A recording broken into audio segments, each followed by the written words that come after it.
বন্ধুরা, দুটো বেগুন আর একটি মাত্র ডিম দিয়ে তোমাদের আজকে আমি একটা দারুণ স্বাদের রেসিপি তৈরি করে দেখাবো। এই রেসিপিটা তোমরা যদি একবার দেখে বাড়িতে তৈরি করো, তোমাদের বারবার এই রেসিপিটা তৈরি করতে মন চাইবে। তার জন্য সবার প্রথমে এখানে দুটো বেগুনকে আমি খুব ভালো করে ধুয়ে নিয়ে মাঝখান থেকে আমি গোল গোল করে বেগুনগুলোকে কেটে নিয়েছি। এবারে গোল করে কেটে নেওয়ার পরে এখানে আমি একটা চামচ নিয়ে মাঝখান থেকে বেগুনের খানিকটা অংশ আমি তুলে নিচ্ছি। একটু মোটা করে কাটবে, দেখে নাও ঠিক ধারটা যেন এরকম মোটা থাকে, একদম পাতলা করবে না। এইভাবে প্রত্যেকটা বেগুন থেকে আমি কেটে এগুলোকে তুলে নিয়েছি। তুলে নেওয়ার পরে এখানে আমি এবার টুকরো টুকরো করে এগুলোকে কেটে নেব। যত ছোট ছোট টুকরো করতে পারবে তত কিন্তু এই রেসিপিটা ভালো হয়। এখানে আমি ছোট ছোট করে সব কটা টুকরো করে কেটে নিলাম। এইভাবেই কেটে নিয়েছি আমি। তারপরে তোমাদের দেখাচ্ছি, এখানে আমি একটা বাটিতে জল নিয়েছি, নিয়ে বেগুনগুলো জলে দিয়ে দেব, তা না হলে বেগুনগুলো লাল হয়ে যাবে। অবশ্যই বন্ধুরা বেগুনগুলো জলে দিয়ে রাখবে। তারপর এখানে আরও একটা বাটি নিয়েছি, আর একটা বাটির মধ্যে আমি জল দিয়ে যে কুচো বেগুনগুলো ছিল সেই বেগুনগুলো আমি জলের মধ্যে দিয়ে হাত দিয়ে খুব ভালো করে এটাকে রগড়ে রগড়ে ধুয়ে নিতে হবে। এইভাবে ধুয়ে নিলে বেগুনটা কিন্তু লালচে হবে না।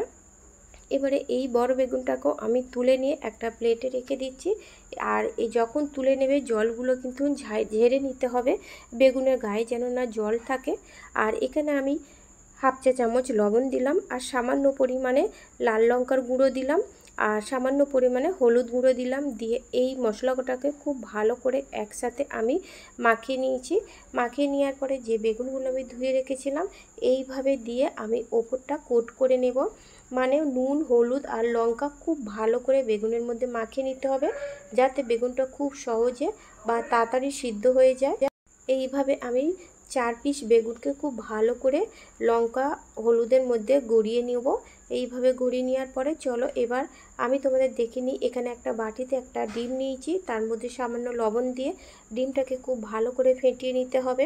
ডিমটা খুব ভালো করে ফেটিয়ে নেওয়া হয়ে যাওয়ার পরে এখানে যে বেগুনটা আমি কুচো বেগুন নিয়েছিলাম তার মধ্যে একটা ছোট সাইজের পেঁয়াজকে টুকরো করে দিয়েছি, আর দুটো কাঁচা লঙ্কা কুচি দিয়েছি। ঝালটা তোমরা তোমাদের স্বাদ মতন দেবে। আর সামান্য পরিমাণে ধনেপাতা দিলাম, স্বাদ মতো লবণ, আর স্বাদ মতন হলুদ দিলাম, আর জিরে গুঁড়ো হাফ চা চামচ দিয়ে খুব ভালো করে আমি এটাকে হাত দিয়ে একটু চেপে চেপে এটাকে মাখিয়ে নিতে হবে, যাতে বেগুনটা একটু নরম হয়ে যায়। তারপরে চলো দেখিয়ে দিই, এই মেখে নেওয়ার মধ্যে যে ডিমটা আমি ফেটিয়ে নিয়েছিলাম সেই ডিমটা আমি এর মধ্যে দিয়ে দিলাম। পুরো ডিমটা আমি দিয়ে একটা কাঁটা চামচ দিয়ে খুব ভালো করে বেগুনের সাথে ডিমটাকে মিশিয়ে নিতে হবে। একটু ভালো করে এটাকে ফেটিয়ে নেবে, কারণ ফেটিয়ে নিলে খুব সুন্দরভাবে এটাকে যেন ডিম আর বেগুন একসাথে হয়ে থাকে। একটা প্যান নিয়ে নিয়েছি, এর মধ্যে আমি আগে থেকে তেল দিয়ে দিয়েছি। দিয়ে প্যানটাকে খুব ভালো করে গরম করে নেওয়ার পরে তেলটাকে এইভাবে চারদিকে মাখিয়ে দিতে হবে। মাখিয়ে দেওয়ার পরে গ্যাসের ফ্লেমটাকে মিডিয়াম টু লো ফ্লেমে রেখে যে বেগুনগুলো নুন হলুদ মাখিয়ে নিয়েছিলাম সেগুলো আমি এর মধ্যে দিয়ে দেব। প্রথমে দিয়ে দেওয়ার পরে আবারও তোমাদের বলছি গ্যাসের ফ্লেমটাকে কিন্তু একদম লো ফ্লেমে রাখবে। তারপরে ডিম আর পেঁয়াজ বেগুন যেটা মাখিয়ে রেখেছিলাম সেটা এর মধ্যে আমি একটা চামচে করে এর মধ্যে তুলে দিচ্ছি। এইভাবেই কিন্তু দিয়ে একবার তোমরা রেসিপিটা তৈরি করতে পারো।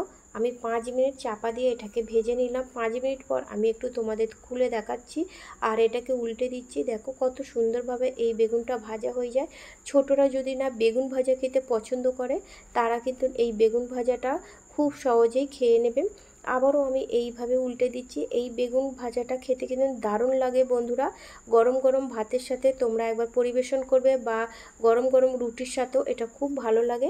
এইভাবে উল্টে পাল্টে আমি খুব ভালো করে বেগুনগুলোকে ভেজে নিয়েছি। আর আবারও বললাম কম আঁচে কিন্তু এটাকে ভেজে নিতে হবে।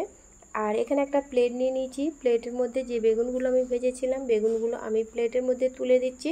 তাহলে বুঝতে পারলে কত সহজেই এই রেসিপিটা তৈরি করা যায়।